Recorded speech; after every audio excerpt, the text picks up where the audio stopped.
Hello and welcome to the show. Colourful Conversations with Mark and Pete. Hello, hello, hello. What's all this then? What's going on here? This is most irregular. The What's going on? regulations state that you can not have a regular broadcast at this juncture. And if you rescue to accompany me to the station.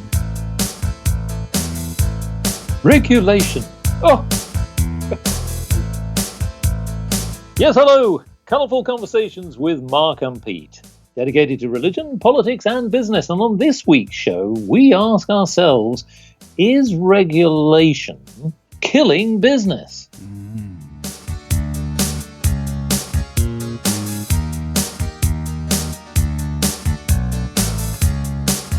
Well, as we probably have seen in the news recently, that regulation seems to be going too far. And here's a good example. A 5-year-old girl was remarkably fined by a council for selling 50p cups of lemonade, and this was something that was perceived to be against regulation. Should possibly people have used their intelligence a bit more wisely? This was, after all, a 5-year-old girl who decided to capitalise on the opportunity of summer in the heat of 2017. Yes, to build something which was a service to the public. Lemonade, for goodness sake. Oh, dear, oh dear. Yeah. Well, with me today is Clergyman Pete, who is sipping on the last remnants of the cups of lemonade that he could glean from the 5-year-old. Well, we'll go into that in a little bit more detail. She left them lying around. Clergyman Pete. Oh, yes, indeed. Clergyman Pete, tell me, on a large scale, when you look at Britain, Europe and the world, has possibly regulation stifled entrepreneurialism? And some. I mean, regulations seem like a good thing in that they offer sort of redress to people who have been badly served. They stop people from selling things or doing things that are unsafe. They keep competition fair if they are limited. But as soon as you over-regulate, you stifle the growth of business. And that seems to me is what's happening. Certainly, that girl, Andre Spicer's daughter, I'm not sure of her name, she was being taught a valuable lesson by her father of the importance of entrepreneurship. Yes, taking advantage of the fact that it was hot to sell people lemonade at 50p a cup. I mean, I think the one thing that impressed me was that it was 50p a cup. It wasn't a pitiful amount. It was about right, I would say. If you're walking along the street, you'd pay 50p for a cup of lemonade, and so it was a good lesson in entrepreneurship. The sort of thing we need young people to learn. He was doing a good job, and then the bobbies. I imagine they came up and said, "Hello, what's all this?" and just probably exactly like that. And broke it up, and it was very upsetting for her. As you were recording, they came up and fined her £150. Well, that was the thing. £150 was the fine, remarkably, and that's not fine. That's terrible. And now that's not fine at all. No, that's the standard penalty, that a fixed penalty notice for trading without a license. And Tower Hamlets Council has that certain regulation, and so it was enforced.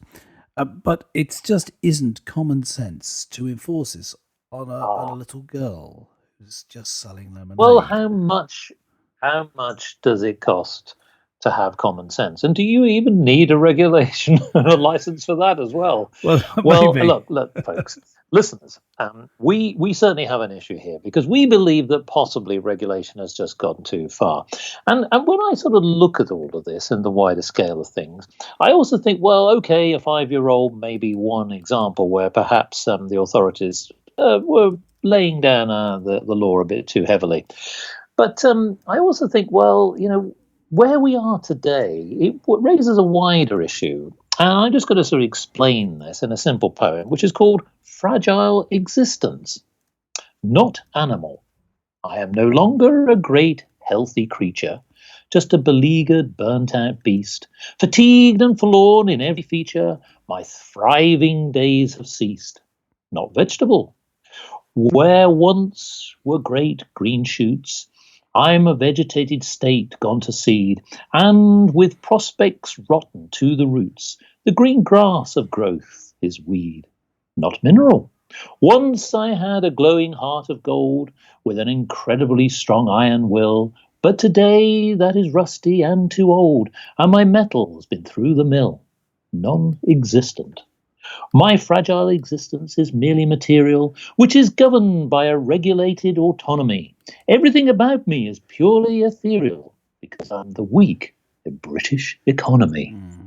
Oh, yes, that's right.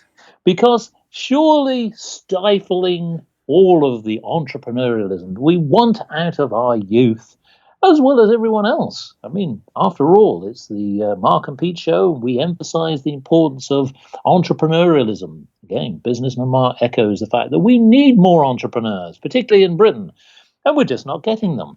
And perhaps maybe regulation is actually preventing people from actually pursuing things. Now, maybe what we need is a combination of government to perhaps get away from enforcing regulation. But at the same time, we need to encourage people at a very young age. So this little story of the 5-year-old girl is only a simple one, but I'd actually probably say that it also goes in another way as well.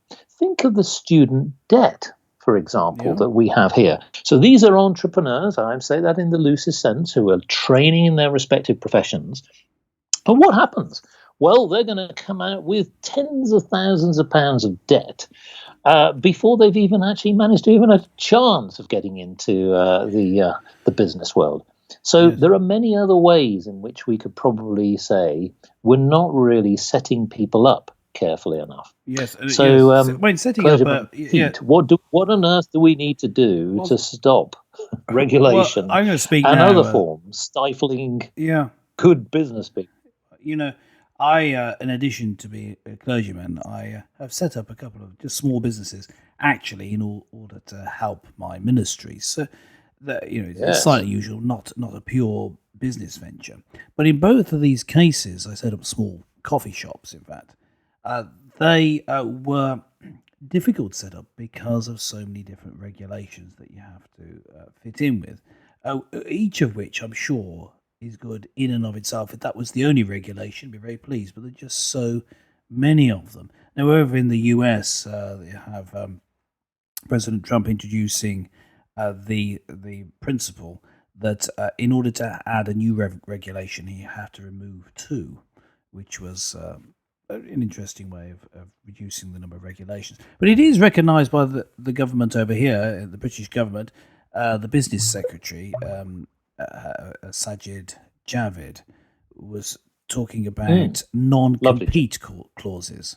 Now he is arguing that stopping individuals from competing against their former employer for a set period of time after leaving the firm actually stops competition and stops entrepreneurs. So someone leaves, wants to set up their own business. That's a good thing for the economy. It may be not so great for the company who's leaving, but why is that important to us as a whole? More competition. That's the reason that they're upset about it. Now, if he were to use specialist knowledge of that company against them, then of course that would be a problem. But it's just a standard non-compete clause. Now he's arguing that these should be removed. Now that's an interesting point, and I think he's on the face of it. I can't see any reason why they shouldn't do that. Remove this regulation, then you get more people having enterprising startups. Starting new companies, which is what we want to see. So that's a regulation that you could remove. But of course, a lot of the regulations that we have in place for small businesses, come from the European Union. Thankfully, Britain voted to leave the European Union.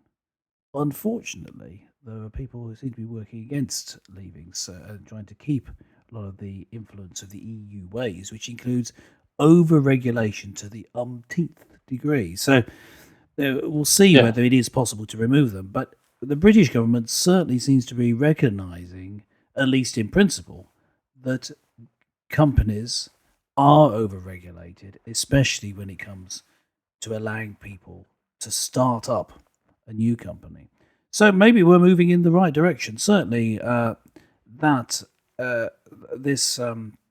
idea, the general principle of having fewer regulations to allow people to start up as a small company. Now, the reason why it's so important for small companies, you can put loads of regulations and stipulations for a big company, and they can just employ people to make sure that they comply with all of them, and there's no problem. But for a small company, maybe it's just one person. That's not possible. There just isn't the time available. The company folds. Happens time and time again. The problem here as well, of course, particularly for small businesses, is cash flow. So as we all know that one of the challenges for any business, whether it's small, medium or large, is getting that cash into the business. Now, if you have a very good idea, of course, typically many people will go to a bank. Banks, perhaps, although they claim they're putting tens of millions, if not hundreds of millions, every year into small businesses, the problem is that what happens is the banks don't give the businesses enough time to establish themselves. So what typically tends to happen is they think short term. We've talked about this on Market Beat many a time. What they need to do is obviously do their due diligence, but essentially actually give the businesses longer period of time. Sometimes it takes a business several months to really establish itself, and it could even be that it could take more than a year.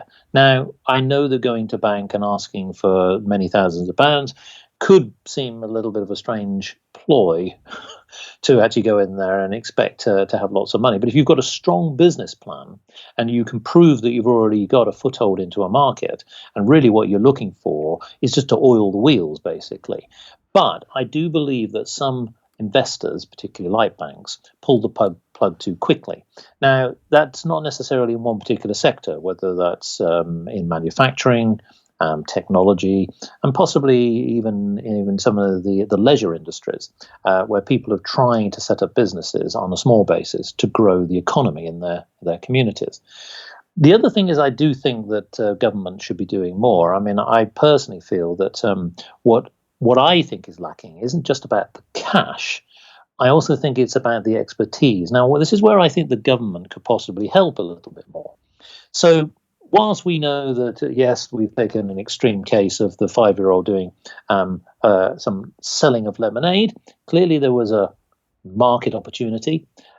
Regulation could be devolved, and that would help. Having said that, of course, we don't want to go to the extreme. It's not that we want anybody to just sort of take pond water out and stick a bit of lemonade in there and sell it, although I know that clergymen people might enjoy that. But the fact of the matter is that you've got to have standards. But I do believe that what we are missing in business is the expertise. And I think where the investment needs to be is providing a council, effectively, or people or organizations that can nurture business through troubled times. We are in troubled times, particularly for the United Kingdom at the moment, because we're going through Brexit. It's an uncertain period of time. So anyone setting up a new business right now will clearly face more challenges than perhaps they would have done 10 years ago. And then I think that the other thing as well is that we've sort of seen this on the EU front. I think ironically, the EU recognizes that, yes, it's going to be a challenge trying to decide where the United Kingdom will be in relation to the EU. But the fact of the matter is that, strangely enough, although the economy definitely relies on big business, it, in my opinion, relies on smaller businesses, because what's happening is the big businesses outsource a great deal of their business to the smaller operations, whether that's supplying of components, whether it's supplying of services, etc., and many other things. So the irony is we're seeing this sort of stifling of the economy, partly because there isn't the what they call the grassroots investment. There's not sufficient, and it's not long term. And that's where I think that we need to invest more to secure jobs. That's definitely one of them. And to give time to smaller businesses to grow. Yes, I mean, and I guess that's the same also for some of the coffee shops in your place. I mean, I know that we've talked about this offline, which is you can't just simply expect a new business to start and then to flourish in the first few weeks. You've had to give it a period of time. Yes, yeah. I mean, we're looking at breaking even after a year, which I mean, that's not too bad. We've had help from the landlords, and that's not unreasonable. Yeah. So that it may be really in real terms 2 years before it's really afloat when we're paying our fair share of the rent, which we haven't been doing. So that particular company started though. The reason that it's... But just on that point, the key, because this is really important. Yes. What I would say there is that you're seeing the growth. Now, if it was completely flat and it was either making loss after loss after loss, getting worse and worse and worse month and month after month, but that's not the case, is it? What you're seeing is it's getting better and better and better. And if you can see that growth pattern, that's the key. It's being able to see the underlying trends. Well, it is, yes, but it could easily have been just stifled by regulation. You see, if it had just been someone setting up a coffee bar, it couldn't have been done with all the regulation. You need someone to just make sure that you're compliant with all the various different people you have to pay, different licenses you need for the food, for the music, all these silly regulations. Well, some of them, they're not all silly. It's silly that there are so many of them. And the problem is, how do you reduce them? Well, someone needs to set about reducing them. I like the Donald Trump idea of, if you introduce new regulation, you've got to remove 2 others. I think something like that would help, as a general principle. But we really do need to set about removing regulation, not just changing it, reducing the number of things that you need to comply with. For example, just a simple thing for shows how over-regulation is.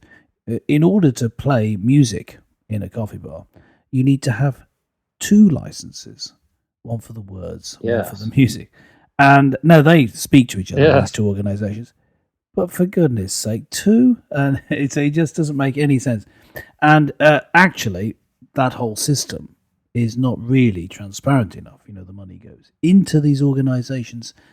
How much of it comes out to the artists themselves seems to be rather murky. So, it's one over-regulation because it's too many, and also it's not transparent. So it's extra annoying for that reason. And the reason the annoyance factor is important, because what we need to see is entrepreneurs enjoying setting up and seeing their business grow. So there's one, make it have less regulation, but also wherever possible, let people see where the money is going, see why this regulation is necessary. Because if you think it's just a pointless regulation, or if you think you're being conned out of some money, then it's going to be demoralizing. And so, you're not going to be enthusiastic about your business, which is actually a major part of the success, certainly in those early years.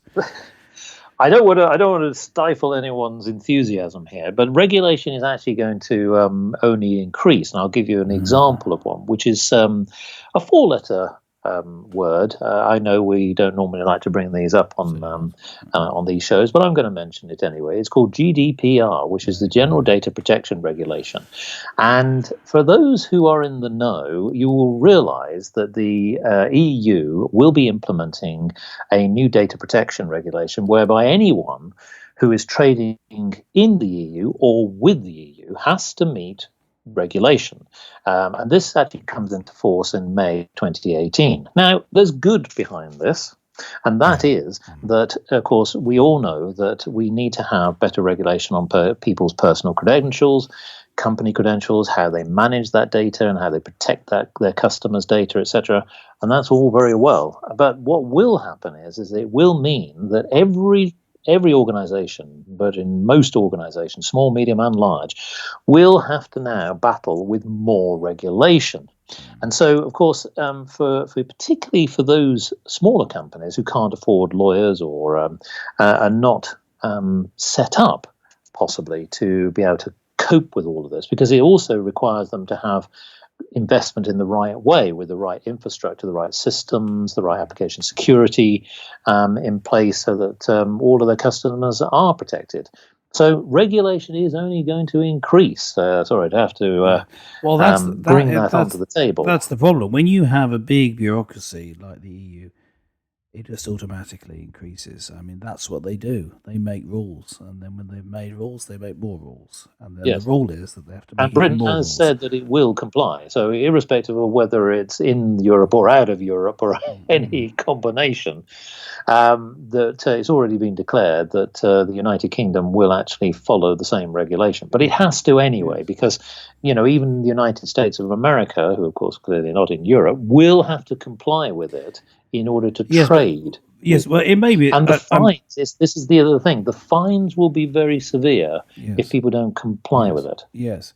Because, of course, if you are not keeping the right, if you're loose with the data about your lemonade, then I think you should be. Exactly. They should just hit you with the highest fine. I want to know, what did that 5-year-old do with all that data that she'd acquired? Yes. Well, the thing is, you see, here's just looking forward, though. Yes, Britain will, of course, say they're complying, and initially will comply certainly with the EU regulation. But going forward, they won't need to, apart from when they are actually dealing with the EU. So there might be companies which never deal with the EU for various reasons, and they won't need to, and so you could relax the regulations in the future. That would make sense to me. But this idea of data privacy laws, they're a good idea in principle. You see, virtually all of these regulations are a good idea. It's not that they're bad in and of themselves. There's too many of them. That's the problem. There's too many regulations, and that's why you need to actively look at reducing the number. They're not going to disappear by themselves. You've got to. It's good for the lawyers, though.